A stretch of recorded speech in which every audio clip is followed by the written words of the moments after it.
Welcome, everybody, to this webinar. My name is Alicia Jimenez. I am talking today from Costa Rica at the Earth Charter Center of Education for Sustainable Development, based at the University for Peace campus. So it's a pleasure to be here. I thank all of you who are joining today and the ones who will listen to this recording. We're recording this webinar.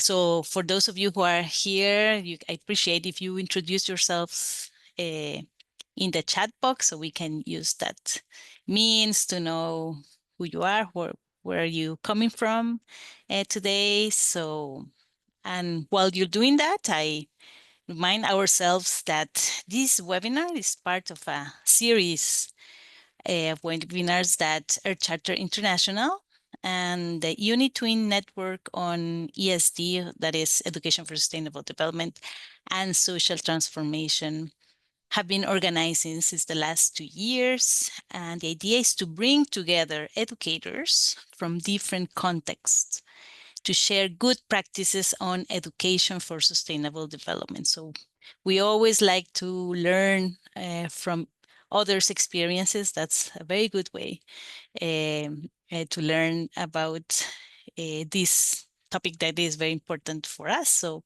that's why we are organizing these webinars. And let me share here in the chat box.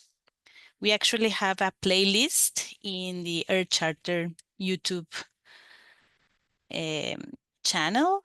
I'm pasting it here. So if you want to go to that playlist and see the other webinars of this series, you can check it there. And we'll put this in the show note captions in the description of this webinar for those of you checking the recording. So today's theme is embedding sustainability in university courses. So we are focusing this time in higher education institutions. And the idea is to learn from concrete examples about how university professors have been able to integrate pedagogy and content or themes associated with sustainability in their courses, with challenges they have faced, strategies to overcome those challenges. So we'll learn about their experiences. So for this, we have 3 wonderful speakers. I'm very happy for them to have accepted this invitation. So we have Zulfi Ali.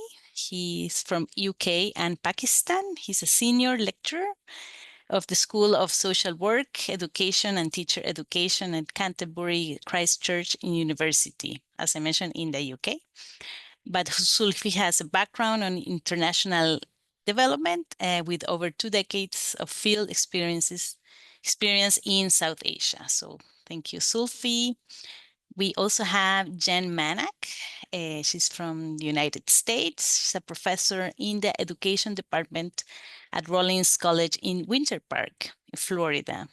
So her research interests include transdisciplinary education, culturally responsive and inclusive pedagogies, and education for sustainable development. So welcome, Jen. And Alejandro Alvarez Vanegas from Colombia.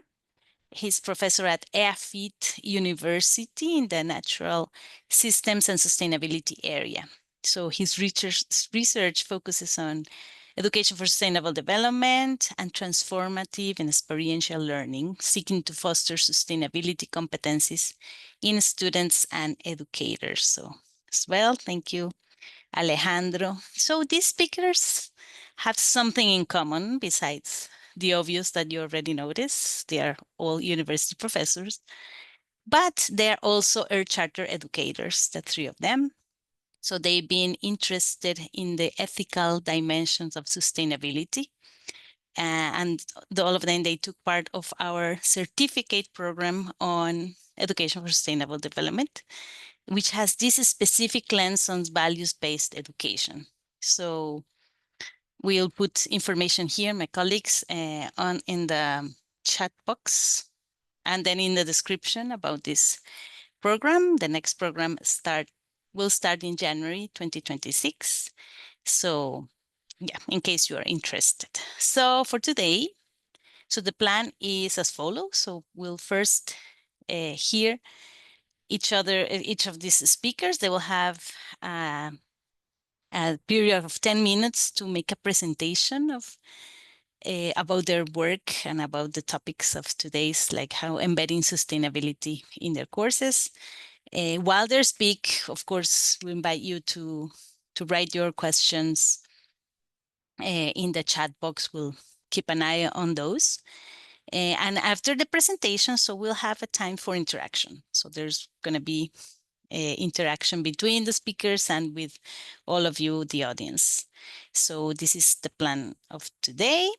So we'll start with Zulfi Ali. So welcome, Zulfi. We'll be happy to hear from you, and you have your 10 minutes. Thank you.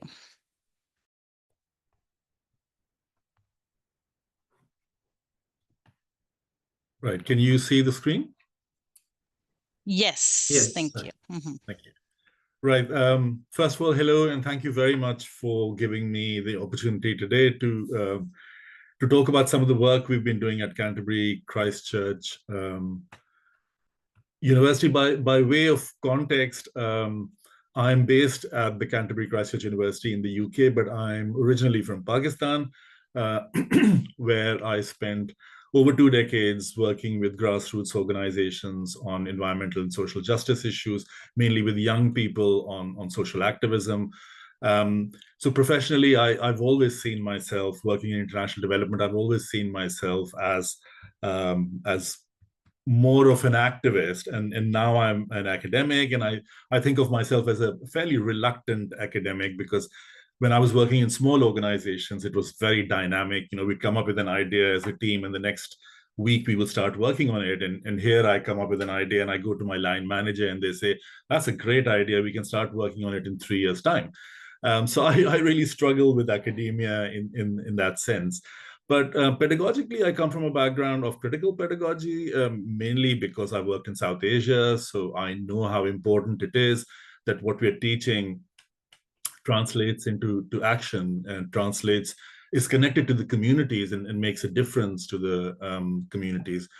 So I've spent a long time thinking about the role of education in terms of the multiple crises we face. And I'm not going to talk about these crises because all of us are familiar with them. But I've been really interested in thinking about how we frame education and the role of education, and how we structure our teaching and our learning and our modules to address some of these crises. And in the recent past, we've done it through the Sustainable Development Goals, and elsewhere I've done a critique of that. I've found that fairly restricting and fairly difficult to work with at many levels. And for me, when I was introduced to the Earth Charter, it was really a big moment for me. It was a game changer for me in terms of my learning and teaching practice. And part of the reason is that we've split up in response to this polycrisis we face. In educational terms, we've really split up and fragmented our efforts. And whether we like it or not, we compete with each other. There are all these multiple kinds of educations. And I've always felt that there is a need for us to change this, and to have a big framework which encompasses and brings us all together, a uniting voice. And in my interactions with the Earth Charter, I've really found the Earth Charter to be that voice that can unite all these fragmented educations and help us navigate this crisis in educational terms. So I came to the Earth Charter fairly late. I've only recently been introduced to it. It was, I think, 4 years ago. And I've done a few courses, but the certificate course I did recently really helped me crystallize some of my thinking around the teaching and learning of sustainability and social justice.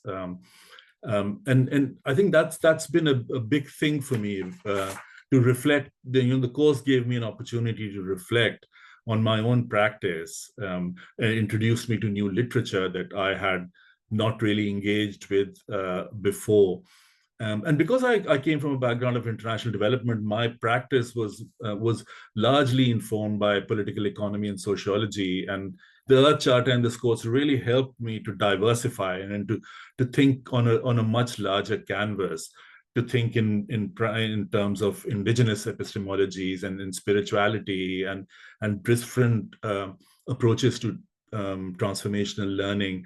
And I think I also gained a lot more experience. I'd always tried to make my teaching in practice fairly hands-on and activity-based. But I think this course also gave me the confidence to do more and to incorporate more emotional aspects of learning and think about emergent learning as it develops in my practice. So the very short case study I'm going to present today is based on a module which is called Sustainability, Education, and Action for Hope.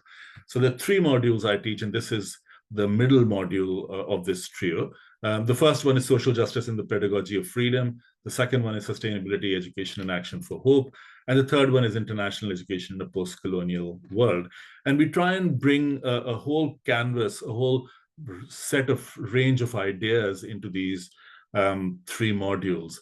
And while I taught these modules before this year, following the certificate I did with the Earth Charter, it sort of really inspired me to fine-tune the delivery and make it more interesting in many ways. So these modules, the first 2 modules are taught to first-year students on the education suite we have. The 4 courses on that suite, about 65 students who directly take these modules. They come together in the lecture theater, and then they split up into smaller groups for the seminars. The lecture is 1 hour, and the seminar is 2 hours. And then every week we have a film. So a lot of this work is anchored around film. I use a lot of film in my teaching. So every year we complement the lecture and the seminars with a film screening and a discussion based on that film screening. So some of the changes that I made to this module this time after the Earth Charter influence was that we used to reference the Sustainable Development Goals a lot before in this module. We switched that to the Earth Charter. So now we talk about the Earth Charter a lot more in this module. We started taking a more holistic approach, a broader content for this module. I've never really made a distinction between social and environmental justice. There's a whole range of things that goes together, and in universities we have a tendency of compartmentalizing and separating them, but in this module we try not to do that. And so we involve films and guest speakers, and there's a project in the university called Project 93 that tries to take education and learning outside just seminar halls and lecture theaters and into the campus where everyone can contribute. So we've tried to do more and more of that. I've tried to connect this module to the larger university community because we tend to think in terms of restricted small individual modules. But it's really important, in my view, to really connect what's happening in individual modules to the larger university community. And I think through the Earth Charter and in this module, we've been able to do that, to involve the student union, to involve other departments and Project 93, and open up the module beyond the few people that take that module. I've always, because I come from an activist background, that's been a major part of what I do. And so we've tried to connect this module to very hands-on campaigning activities. So we have a fast fashion campaign going on, and other campaigns. We've got Oxfam and Amnesty International and a society called Students for Activism on campus. We've tried to involve them in the module to really open up and bring the community in. And finally, to make it more interactive and to encourage emotional experiential learning, we've tried to take this out of the lecture theaters and seminar halls into the campus and beyond, to make the learning more interesting. And the assessment, we've really opened up into a portfolio where they have students have a lot of freedom to experiment and work with things. So just to give you an example, every week we would complement the session in the seminar and the lectures with a film. And I've always found, I use a lot of film in my teaching. I find that it's a really very powerful medium that is underused in our teaching, because in terms of the emotional learning, it's extremely powerful. If you take the example of the film Home, or the Anthropocene film, the cinematography, the music in those films is absolutely stunning, and it really leaves an impact on the students. In the same way, True Cost is a film about a documentary about fast fashion, and students really relate to it, and then students really can see the human side of things through this film. So films has been a really integral part of what we've done.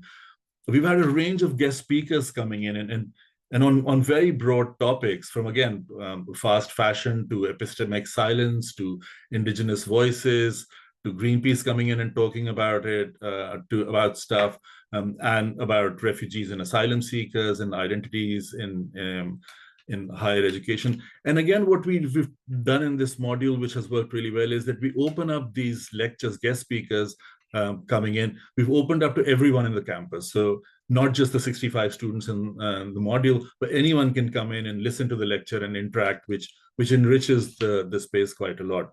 We've tried to take students out of as much as possible. There was a very big exhibition by a very famous artist called Steve McQueen near us, and we took the students there. It was about activism and how you channelize your frustration and your anger into activism and protest. So it was called Resistance. We've taken them to Wildwood. Every student gets a carbon literacy training, and we've involved poetry readings and fundraising activities.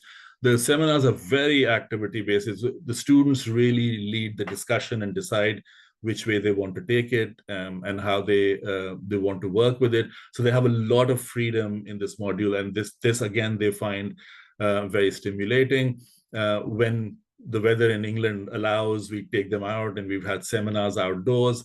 We've had campus tours on sustainability, and generally we've tried to take it out. So my time is nearly up. So to summarize, I think what the Earth Chart has done for me is to give me this idea of how we can really embrace holistic learning and emergent learning, and reflect about how we made this learning more meaningful, connected to communities, and connected to some kind of activism, some kind of agency, where students feel empowered and they feel that they can actually make a difference. I'll stop there, and if there are any questions, we can have them later. Thank you very much. Thank you, Zulfi. This is very enriching and very interesting. All the insights that you're giving us in terms of holistic learning. So sometimes we hear about that holistic learning. So what could that mean? And you're giving us some examples. So that's great. We'll have more time to of course, to speak, and more interaction with everybody here. But we'll continue then with the next speaker, with Jen Manak. Hello. Oh. All right. Well, thank you all for being here and for the opportunity to share with you some about my practice that I am engaged in at Rollins College. So I am teaching. I'm an education professor at Rollins College, and I've been integrating education for sustainable development into my courses because I'm also working towards supporting tomorrow's classrooms in the elementary field. So for a long time, I've been interested in transdisciplinary instruction. And we know that instruction is often siloed into individual disciplines. So in our program in teacher ed, there's reading methods courses and science methods. And then again, in K-12 classrooms, you see reading instruction and science, social studies. So they're very much siloed disciplines. And so I have been really thinking about how we can continue to develop this sense of interdisciplinary and then ideally transdisciplinary literacy, where what we really need for a real world problem. So we go from that learning individual skills in one particular discipline to where we're in an interdisciplinary, pulling together a variety of areas and knowledge and skills, to then the idea of transdisciplinarity is really when you take on those real world issues and problems, and then you try to solve them together with those various approaches and blur the lines between the disciplines. And you can see here this idea of the need for transdisciplinary instruction. And climate change and health crises, it's no longer, it's in our minds just a problem to be solved by one discipline, but there are many disciplines. And so for me, the Earth Charter and the Sustainable Development Goals were perfect to address, kind of meld together both of my worlds that I felt really passionately about. So as a teacher educator, I always ask, how can we educate our students to become engaged and motivated and literate citizens who address the real world issues that we have and that our future generation will have going forward? So in my courses, I'm teaching literacy courses both at like a second year level as well as a senior or fourth year level. And I introduce to my students the Sustainable Development Goals, and we talk about the 17 goals. And now, since I've become much more involved with the Earth Charter, I share the pillars and principles and really talk about the value-based way that the Earth Charter looks at those principles and pillars. And so this kind of provides an introduction. I do this in both of my classes and try to inspire my students' passions and come to gain a better understanding of what they're really interested in, as well as getting them to start thinking about how they can further inspire their future students in their classrooms. So I love this quote that one way to empower students as global citizens is to begin to be part of the change that can make a better world for their future and for all. And so, I really enjoy this image on the left where quality education and the Earth Charter are there in the center, and that all of the pieces are melded together. So I see a lot of connection between, what Zulfi and what we've been saying, because you see that while and this is how I start by introducing what inspired me to be interested. Clean water is something that for years I live in Florida, and so we have beaches and beautiful places. And so I went to the beach with my kids, and I ended up seeing, I said, "Hey, what do you see?" And they got new binoculars, or the new goggles. And they said, "There's a lot of plastic in the water." And so while it was disappointing, they started to collect it. And well, then we traveled all the way to the other side of the world in the Indian Ocean, and we were in Singapore, and we see these images, or this is what we encountered. And so it was one of those things that for our whole family, we're like, wow, this isn't just in our ocean, but this is in all of our oceans. And so that goes back to that idea of seeing the entire world as one. And so, across time, I talk with my students about the power of looking at microplastics in water, and the importance of, there's an image from a trip to Vienna where they not only have clean drinking water, but they clean the water fountains. And so things like that are what inspired me to really work towards just all of these different sustainability initiatives around clean water as well. And so one of the ways that we look at in my courses is we look at children's literature, and I come from a critical literacy perspective, and the Freudian idea of not only are we reading the word, but we're reading the world as well. And so thinking about how we can share children's literature and young adult literature as ways to teach sustainability and to increase our students' understanding of the varied global challenges that are out there. So there are many wonderful books, and I'll share some in a moment, that really do provide a great opportunity for rich discussions around the various topics of the Sustainable Development Goals and the Earth Charter. They also inspire our young students, my students, and then their students in the future to be aware of these real world issues and to be thoughtful about them and how they can deal with them. We talk about how to select a book. And so in my senior level class, my students then are guided to select a book of books that I've kind of provided for them. And they analyze, they look at the text, they look at the illustrations. what are the sustainable development goals that are being addressed? What are the interconnections? So very much we talk about that it's not just one goal we're looking at, but the interconnection, and that's made even further more of an impact with the Earth Charter, looking at the various pillars and how they work together. Then talking about building background knowledge, because we know it's so important for our students that we can't teach something without building on that background knowledge and making those connections for true comprehension to occur. So if you're going to teach a concept, how can we then plan our lessons and to activate and then further build their background knowledge? And then being clear about your purpose for reading. So within my senior level class, my students develop lesson plans and implement transdisciplinary lesson with students. Within their lessons, they consider how can they integrate further discussion around the book. So a favorite example is the mess that we made. Students make connections to other disciplines, thinking about how can we integrate math into this, how can we integrate science, social studies, a variety of topics to be discussed and engaged with throughout the lesson. And then, of course, because it is a literacy class, is how can we engage students in reading, writing, speaking, and listening, and visually representing all the way through. And I find that the community building through the literacy activities that are rich in developing community are essential for this kind of work to continue into work in the classroom. Here are just a few of the various books. You can see our goal, and my goal for our department is to strategically scaffold these books across our courses. So, focusing on quality education and gender equality in our social studies methods course, and science method, kind of focusing more on climate action, life below and above land.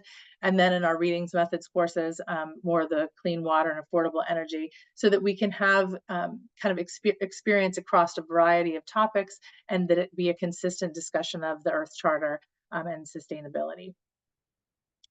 I also have found that engaging my students in modeling problem-based learning so that they can then take it into their future classrooms has been a very positive part of my literacy courses. So helping my students to identify problems and challenges and think about what it might look like in their future classrooms to do this.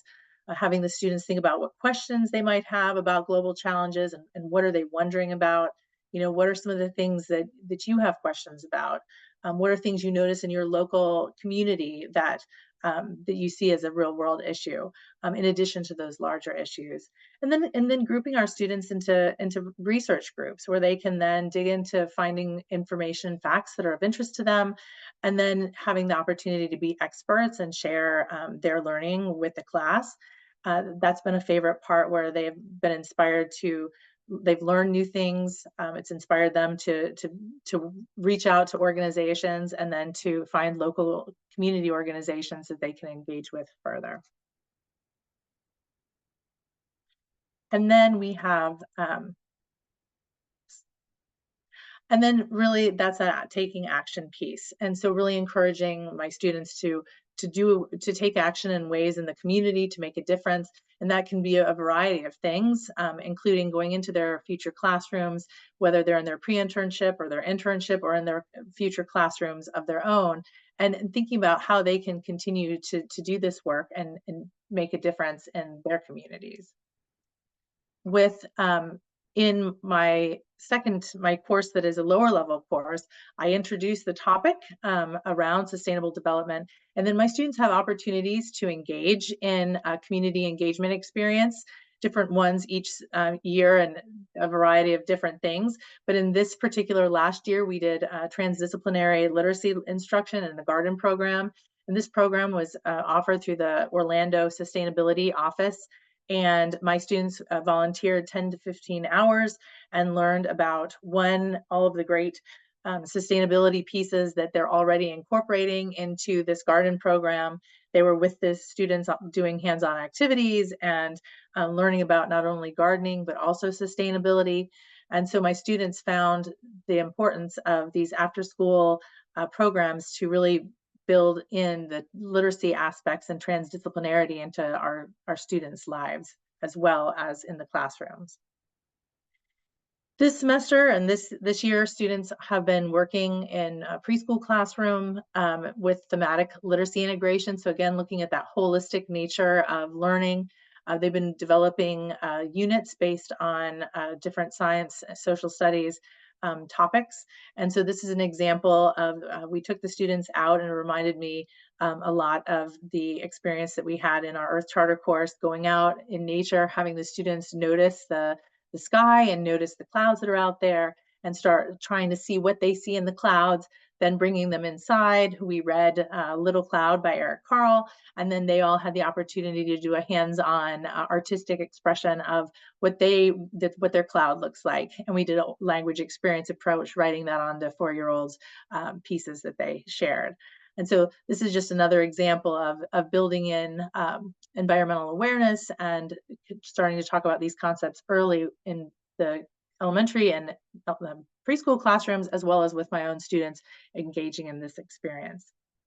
So overall, the goals of this integration of education for sustainable development, my hope is that we'll facilitate future teachers to view the disciplines as interconnected. So seeing that transdisciplinarity, understanding the importance of disciplinary literacy and seeing how they can be integrated, developing that sustainability mindset, which I think is so important through the Earth Charter and the SDGs, and then really find something to be passionate about promoting sustainable development in their future classrooms. And our hope is that we will inspire a future generation of solution seekers. And so thank you very much. Thank you, Jen.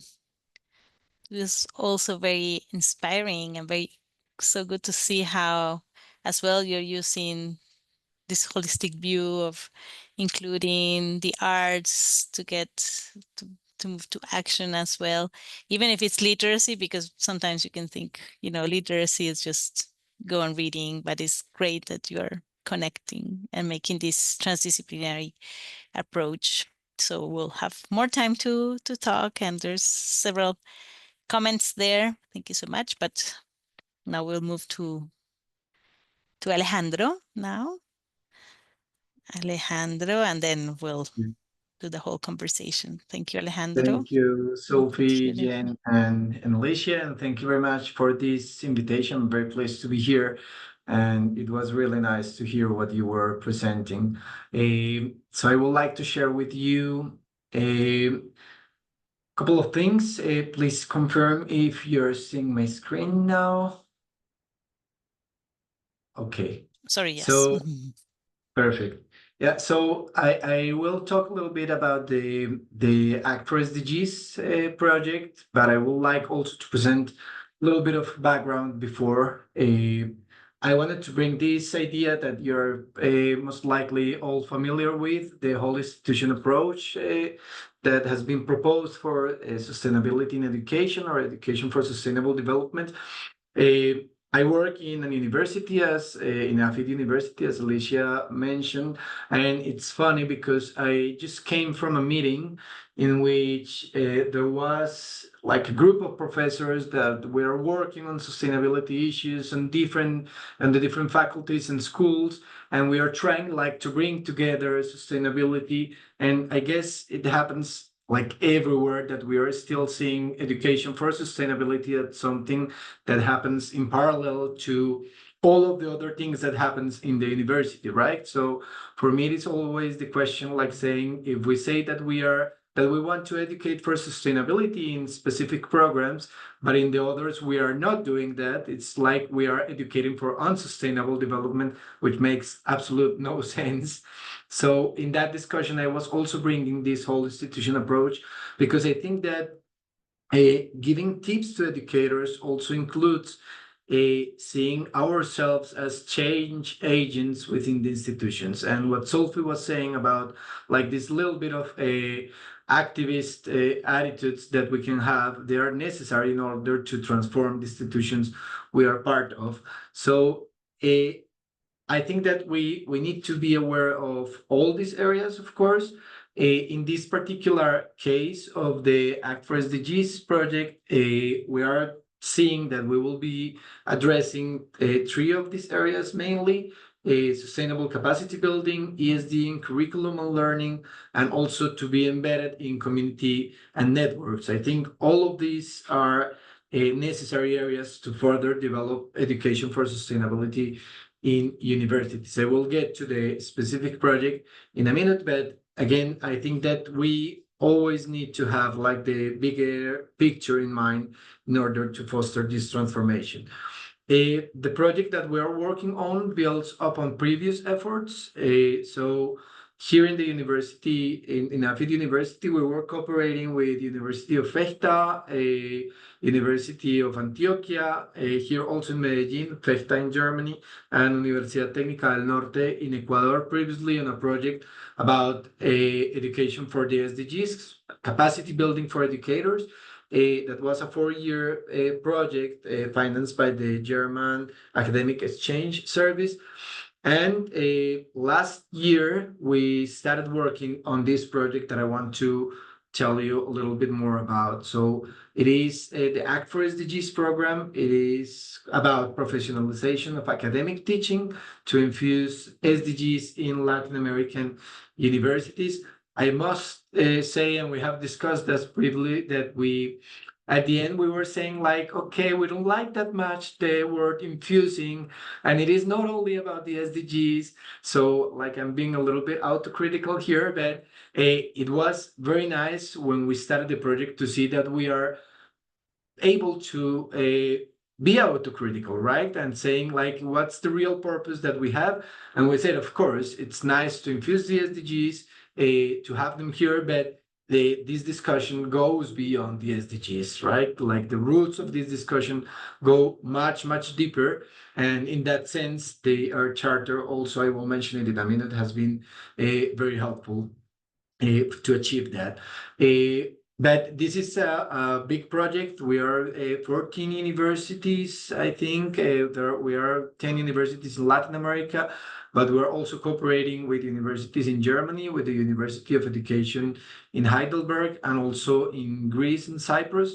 And in Latin America, it's really nice to see like the diversity of countries that are involved. So we have universities in Mexico, in Costa Rica, we have the Earth Charter and the University of Peace, which are, I must say, like I think they played this very important role of bringing together this Latin American perspective. So I want also to thank Alicia and Miriam, because the Earth Charter is really doing this magnificent job, not only of showing us what the principles of the Earth Charter say, but also bringing together many different initiatives that need to be working together in order to achieve change. So we were working on that. We have already one publication about it. I just wanted to go very quickly through, I know we have 10 minutes, Alicia, and this time I will use the time correctly. So we have been working on different work packages, and we started with a situation analysis and some stakeholders' input. So we were really working, I think, in a very rigorous way, building a baseline of how the universities with different actors were addressing the SDGs, the sustainability issue. And then also we started designing different strategies in order to bring like specific context-specific strategies according to each university and the needs that we have. Because of course, we know that sustainability is a very context-dependent issue. It is not the same talking about sustainability here in Colombia as it is in the United States or in Germany or, well, in different places of the world. So then setting up the infrastructure for professionalizing academic teaching, like finding different ways of doing the webinars and the physical spaces that we wanted to use for the next step, the capacity building of academic teaching, which I'm gonna show you a little bit more about in a second. And finally, what we want to do is really transforming curricula. And I want to get to that point because if we don't really address, as I was saying in the beginning, I have many colleagues interested in sustainability, and we were saying like everyone has something to do with sustainability. We cannot think that one person can avoid this issue, right? So if we want to transform our institutions, I really think that we should show incentives and open spaces for other colleagues to get into sustainability or education for sustainable development, and that needs to be reflected in the transformation of curricula, as Jen and Zulfi were showing. I mean, that's where the magic happens, right? We cannot expect talking about sustainability if curricula is not transformed, pedagogy is not transformed. So that's what we were doing here in AFID. We had our first cohort of within the project, training educators in education for sustainable development. I think it was a really, really nice experience. We had educators from all the different faculties or schools here within the university. That's business, engineering and sciences, arts and humanities, finance and law. And that was really enriching to have this diversity of perspectives. So we were working. Also, we did this in a blended way. We had like some, I don't know if, oh no, now you're not seeing my screen, but it's okay. Well, I was showing. We are, yes, we are. Well, now we are in a picture, but before we were seeing maybe a platform or something. I just wanted to say that we used like blended strategies. So we had like a Teams, Microsoft Teams channel with information that we used before some in-person sessions, and the art charter was very helpful at that point in order to show the broader perspective of sustainability and the quest for sustainable development. And that proved to be very useful when we gathered in person and started discussing about sustainability, because we already knew going beyond the SDGs what sustainability is about and what are those principles that we need to embed into curricula, right? So as you see, that was a very large group of people. As you see, we have a beautiful garden here in our university, and you're all invited to come by. And before I close, I also wanted to say that we are trying to connect with the different faculty members and academic staff in order to bring sustainability into the curricula, but we're also working hard on embedding sustainability in a course or a group of courses that can be visited by all students in our university. So sorry that this slide is in Spanish, but we have here something called Núcleo de Formación Institucional, NFI, and those are courses that must be visited by all students in the university, no matter where you're coming from, which discipline, you're there. So we are having around 800 students for each semester in each one of these courses. We are based on service learning. We are based on inter and transdisciplinarity. And what we are trying to do is to invite professors from all different schools and departments to be also part of these courses, right? So that they don't think that sustainability is something, as I was saying in the beginning, just a satellite going around education, but it is in the core of education itself. So that's what I wanted to show you, and thank you very much for your attention. This is great. Thank you so much. Thank you very much as well for the pictures. We could see the nice gardens. And yeah, this is a very important project as well for us. It started last year. Well, actually 2 years ago, and it's finishing next year. And the idea is what is interesting is that these 10 universities from Latin America, with those 4 universities in Europe, how we are collaborating and see, we would like to put sustainability in the front, like how we can, build this more whole institutional approach, how embedded in courses. And we're finding that it's not super easy, right, Alejandro? It's not, but one of the important things, and I think Alejandro is mentioning, is just to start seeing this broader perspective of sustainability that is not only on some of the disciplines related to environmental sciences, etc., but to see that it pertains to the whole institution. And so we're moving towards that, and the charter, as you were mentioning, is a good framework that is allowing that, transform this worldview transformation. So that's great. So now we're going to have some time for questions, but I would like also the interaction between the speakers. So Zulfi, you learned something about Jen in the US, something about what EAFIT and this Act for SDGs. So would you like to comment or make a question or something about what you've been able to hear so far? Yes, thank you for those very interesting presentations. I want to pick up on something in the chat that I think Julie wrote about how our default is still teaching for unsustainability. I think she was commenting on Alejandro's comment about teaching sustainability and unsustainability. And I think one of the things that strikes me is, we all want to empower our students and to have them connected to the communities and make changes in the communities. But our institutions, whether it's higher education institutions or schools, are under a lot of pressure, financial pressures and resources pressures and political pressures. So how do we overcome these barriers? How do we see ourselves working within these structures, but at the same time changing these structures?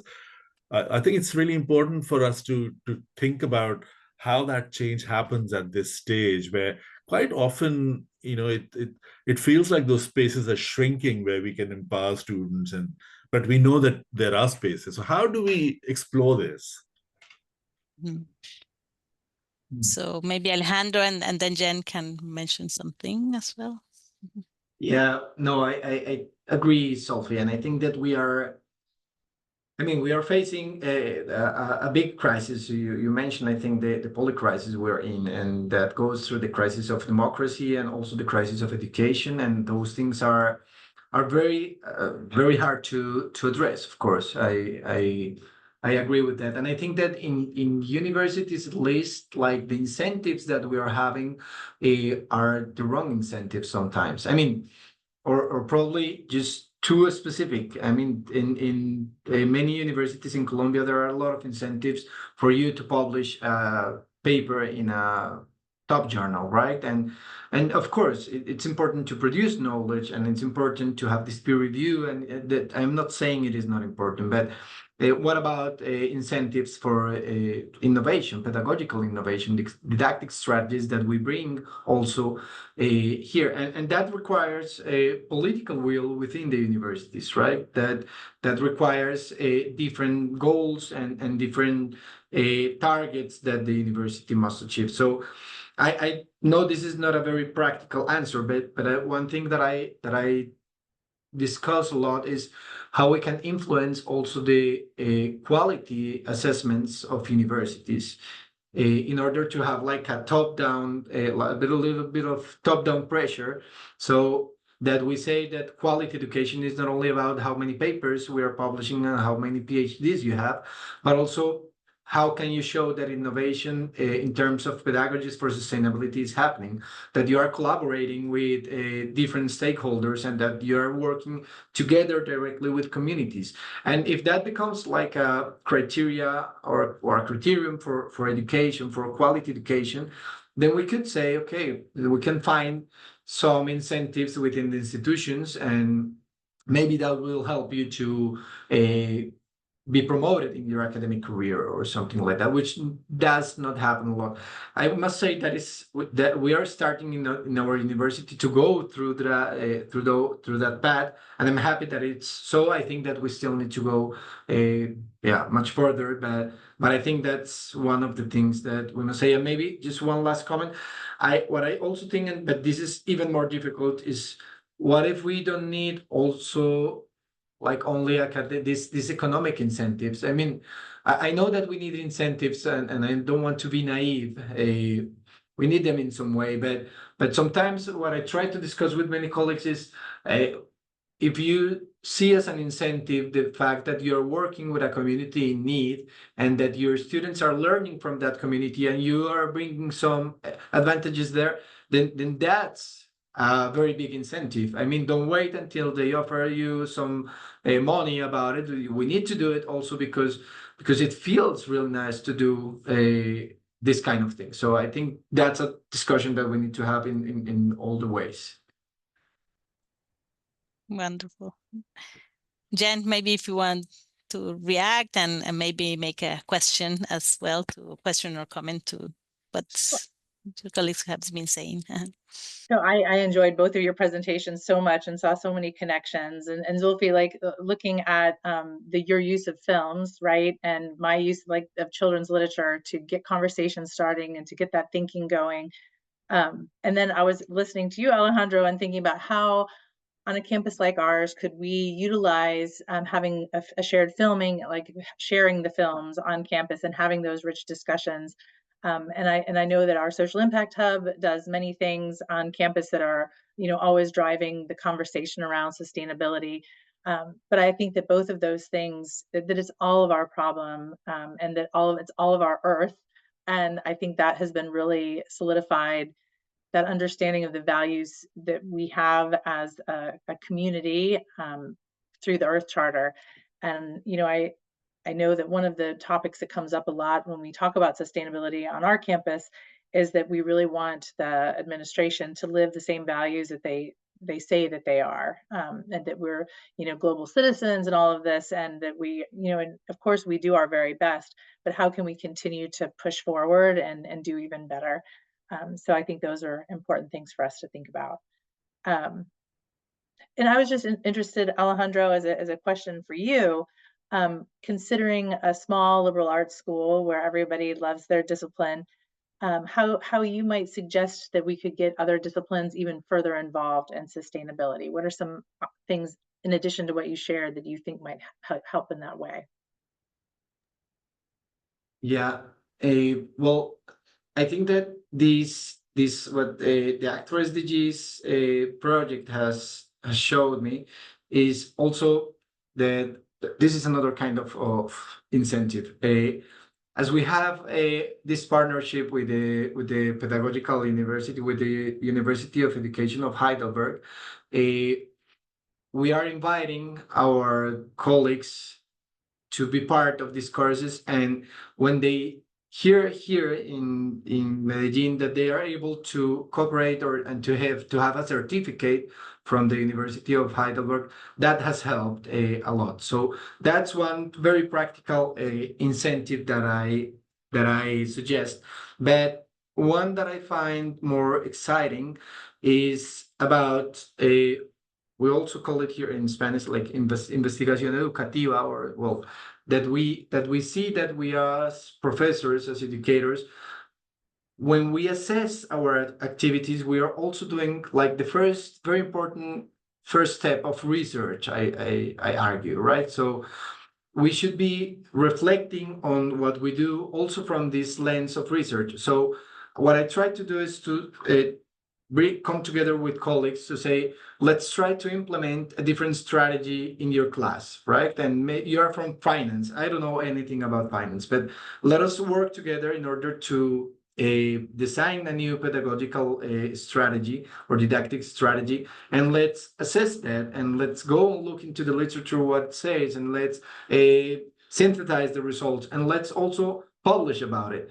And maybe in that way, I have been able to come close to different colleagues. For example, I'm working with one colleague from the Schools of Arts and Humanities, and he wants to see what's the impact of studying insects, because he works on a very exciting thing I can tell you later about.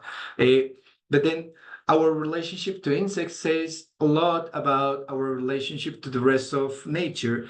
And we are seeing how can we educate to have a better relationship with insects, and that broadens also some other sustainability competences. So for him, that was important. For me, that was important. And we come together and we see that we have many opportunities of convergence and of collaboration. So I think this lens of education and research with different disciplines is very enriching, and it's something that people are not that scared about because they have already done research. They are in their own area, so they are not feeling like uncomfortable, which happens a lot. You say like you need to change everything now, and it's not about changing everything. It's sometimes like slight change of focus. That's the first step, and that becomes a very good experience, and then you have like more opportunities to advance. That's very good. It just made me think about what you were saying with insects, and I notice I mean, I didn't think about this only when you were saying that I think I've changed a lot my behavior with insects. Like if I see sometimes ants or even cockroach or something like that, my instinct was let's kill it. And now I feel very bad. Like I don't want to kill any insect. And anyway, so that was, I think we can change, right? We're always changing, but but it made me think I never thought about, and I wonder if we could, improve our relation with other beings, if we can start with a different attitude and behavior towards insects. Anyway, okay, thank you. And Alejandro, now you have your microphone open. Do you want to comment or say something from what Jen or Zulfi shared? Yeah, thank you, Alicia. Yeah, I also found very interesting what you presented, and I saw like a common pattern in your presentations because you're using like a art in a way, like through books or movies, but you were also oriented towards action, right? And this is really a very honest question because here we have been working with service learning as a strategy to promote the action competence for sustainability, and I have done some research around it, and it works, right? I mean, we see that it works, and we have been exploring like also art as a means to promote sustainability education, but I must confess, for me, it has been difficult to implement that. I love reading, I love watching movies, but for the assessment of those kind of projects, artistic projects that we are trying to implement with students, sometimes I really don't know how to assess that part, and it's become challenging. So I just wanted to know, I know it's a very concrete question, but if you have any tips around how to bring this to the classroom is one thing, but also how can we do some sort of assessment? I know that we don't always need like the specific metric, but yeah, how can we see that we are really getting into that social emotional dimension, for example, an action that art can promote? I think that works for both of you. I don't know. Maybe Zulfi, if you want to start. Oh, Jen, you opened your mic. So Alejandro, it's funny that you asked, because as an educator, assessment is such a huge piece, right, of the content that we're sharing. And so one of the ways that I've been assessing my students and encouraging them to assess their future students is through specifications grading. And so that would be where you would have these really clear criteria of what you're looking for in their piece. So maybe I'm looking for you to share multiple sustainable development goals or multiple pieces, principles, and see how they interact, show the interaction between them. And so I would be happy to share with you, like I have a variety of art projects that are ways to summarize the learning from the semester, and then to share some of the specifications grading that is general yet specific enough that you can really see what the students are doing, and you can assess them appropriately based on what they included in their piece. But yes, it's hard sometimes when you just look at it like, look at this looks just like this other one, but they're different, but they're similar. But through that, I've been finding specifications grading has been really helpful in that way. I don't know, Zulfi, you may have another suggestion as well. No, I agree. I mean, with Jen, I also agree that arts-based material, whether it's film or literature, is really important. It's really inspiring. I think one of the problems, challenges we face is that quite often discussions in learning and teaching about sustainability becomes very technical. It's very functional. It's very scientific. It's very sort of procedural. And one of the things I found really interesting in the Earth Charter course was that there was a lot of talk about inspiration and passion and love and emotions, which we don't talk about enough in our teaching and learning. I think we need to do more of that. And I really learned that from the Earth Charter course as I reflected on it. So yeah, it's about trying different ways of incorporating this. In terms of the assessment, what we've done for this module is we've completely opened up the assessment. So the assessment for that particular module is a portfolio that students produce on a platform called PebblePad, where they can upload MP4, MP3, so they can do podcasts, they can do short films, they can create websites, they can. So we give them a lot of freedom, as we do in the seminars, to create the content and discussions. In the assessments, we give them a huge amount of freedom to say, produce something which you're really interested in. So we get a wide variety of responses. Some people make short films, and some people make artworks, and some people write fiction also. So and they mix it all up in a portfolio and present it. So I think that's one way of encouraging people to go beyond the standard assessment grids that we have, and to encourage creativity. Of course, we were lucky, the university is supportive of this, so it allowed us to validate it, but whether your university allows you to do that or not is another question. But that's one way of doing it, to completely change the assessments and bring it in line with your broad philosophy and approach completely. Thank you very much, Yin and Zulfi. Mm-hmm.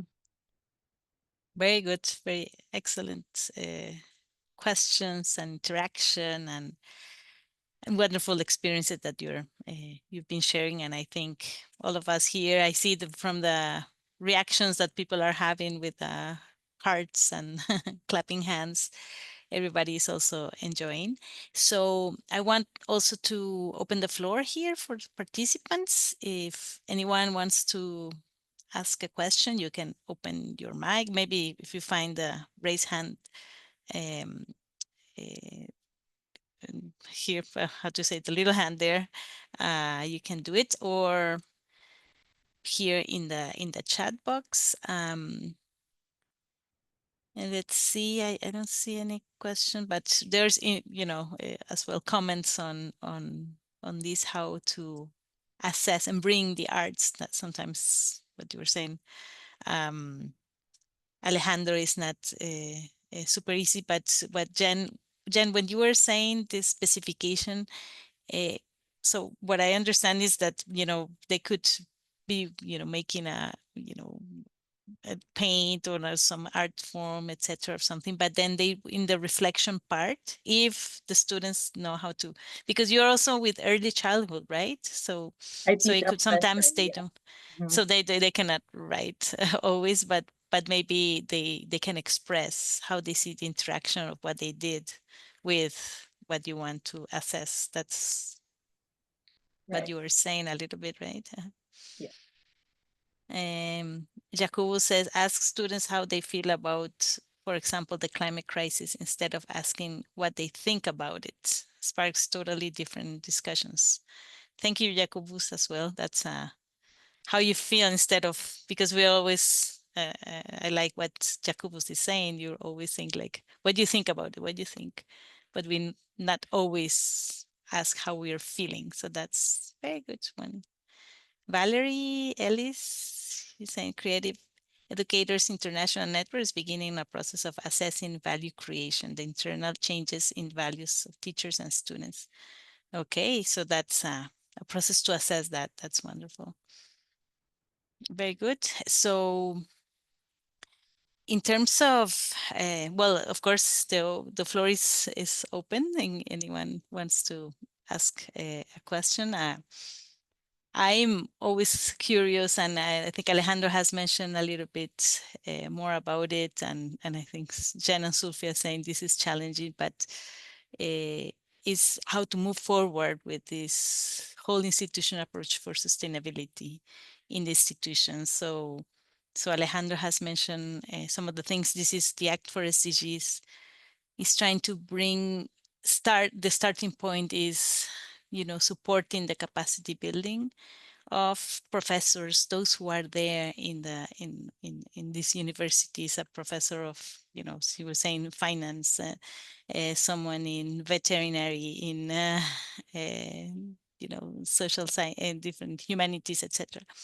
And how bringing these groups of these different disciplines together and talking about how are we teaching, and why it's sustainability and how we can introduce it. It's been interesting, but sometimes I think about the scale. There's some very big, for example, one of the universities that is participating in this network is YMX, the the Autonomous University of the State of Mexico. It has like almost 100,000 students with I don't know how many thousands of professors. So the scale, sometimes that's what for me is a question how can we scale up. I don't know if someone wants to mention something about how to bring this whole institution approach in a scale. Zulfi, do you want to mention something? I think for me a really interesting thing about the Earth Charter is this idea of a movement, because a people's movement, because movements grow, and they grow organically, and they grow over time. There are no fast fixed solutions. But I think it's about institutionally creating those spaces where more and more people can join in over time. It's not going to happen in one go or 1 year, but if we keep creating those spaces within our institutions where more and more people can join the movement and grow the movement, I think that for me is a really important part. And I think that idea that the Earth Charter is based on is a very crucial one, very important one for me. And I think once we start doing this in our own institutions, and we've just had examples of institutions collaborating and connecting to grow the movement, that's the route I see to this whole institution approach, that we grow this movement, a sense of belonging to a common cause, which centers around the Earth Charter movement. And I would just like to add on that at the end of our Earth Charter course, my group was able to, we actually worked with the administrative assistants at our institution. And it reminds me that we want to do it again in the coming months with another group of administrative assistants and others who help to support all of us on campus, and who then can use these principles of the Earth Charter and sustainability as they engage with us and with the students and on campus. And so I'm always proud to see that my admin was one that took part in the workshop, and she has her I'm a change maker sticker that we provided at the end of the workshop on her computer. And it just is one of those things that feels really nice to know that we're not just focusing on faculty, but also faculty on the administrative assistants who support us as well. Very good point, Jen, that you were saying. It's the whole community that's focusing too much only on the academics, but everybody who is part of the community. That's wonderful. Jacobus, you have you raise your hand. It's good to see you, Jacobus. Hi.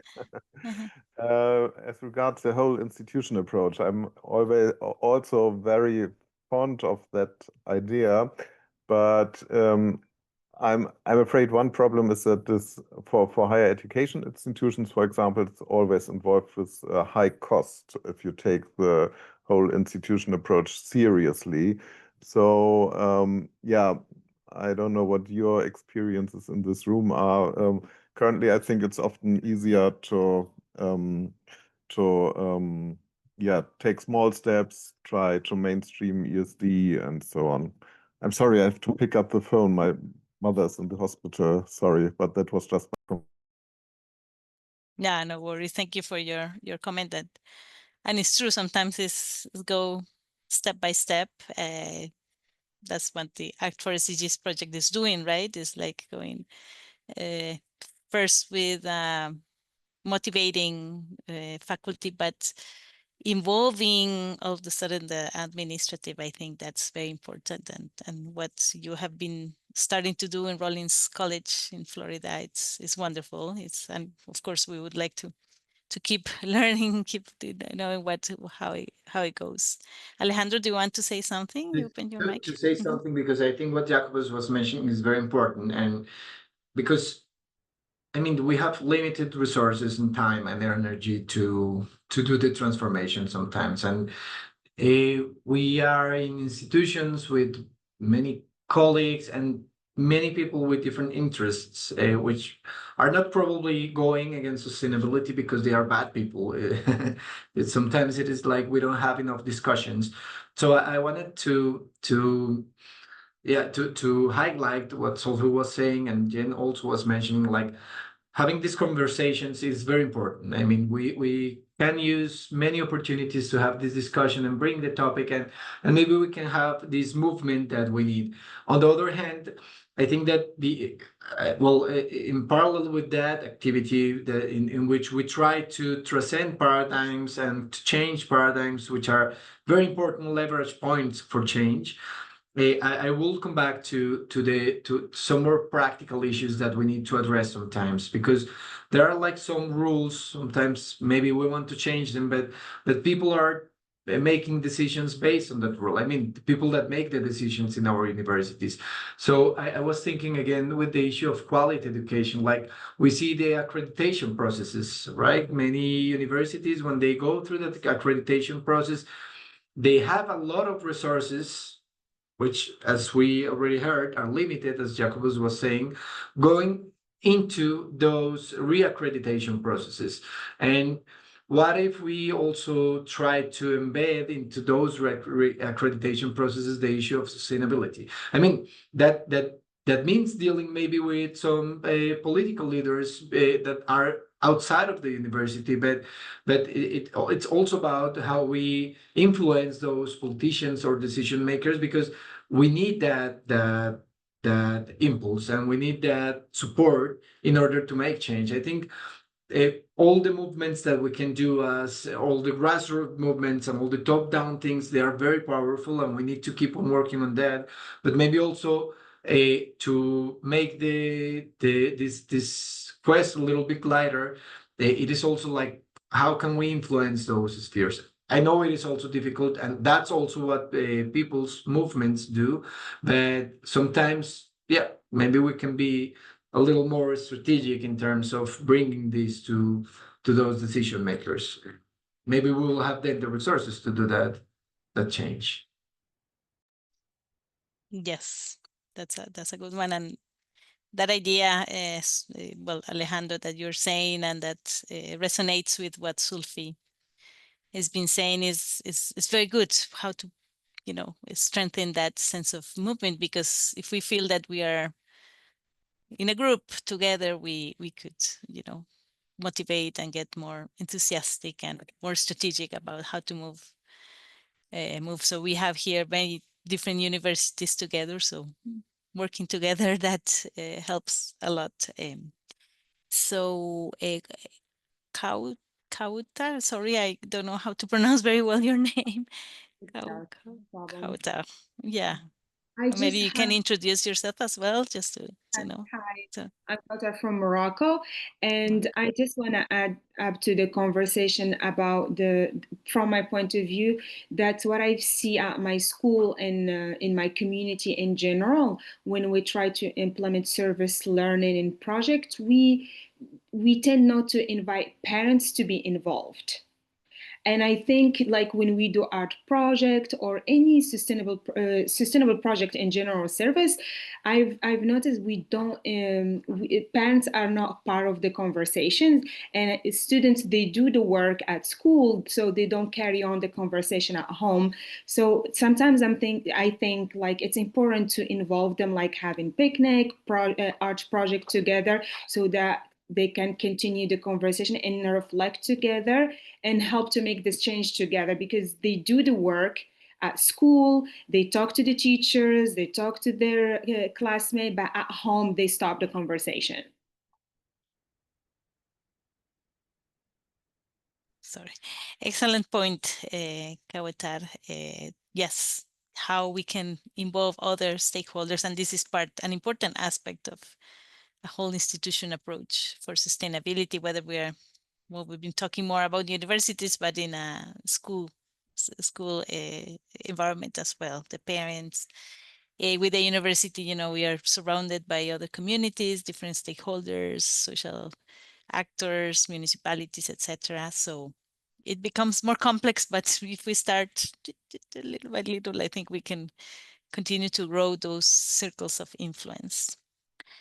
Okay, so thank you so much. I think we are now coming to an end of this very inspiring webinar. Thank you so much, Alejandro, Jen, Zulfi, for your insights, for all the sharing your experiences, which are helping us a lot, you know, as a movement. So hopefully we can continue to feel like we are part of a bigger group of those who are interested in building a more just, sustainable, and peaceful world, and that education institutions have an important role. Hopefully, we could also try to shift this purpose of the universities is to try to benefit or try to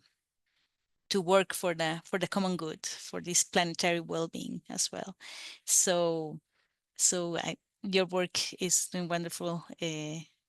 Wonderful is steps towards that right direction, and of course here we invite everybody to also join this movement. Use their charter. Their charter is this document of the people. Is a universal document that is available for everybody, so you can continue to use it, and we'll continue to organize this type of events, webinars, to bring together educators and learn from them. Next week we have one, but it's in Spanish, so it's going to be the same topic, but with different context, of course.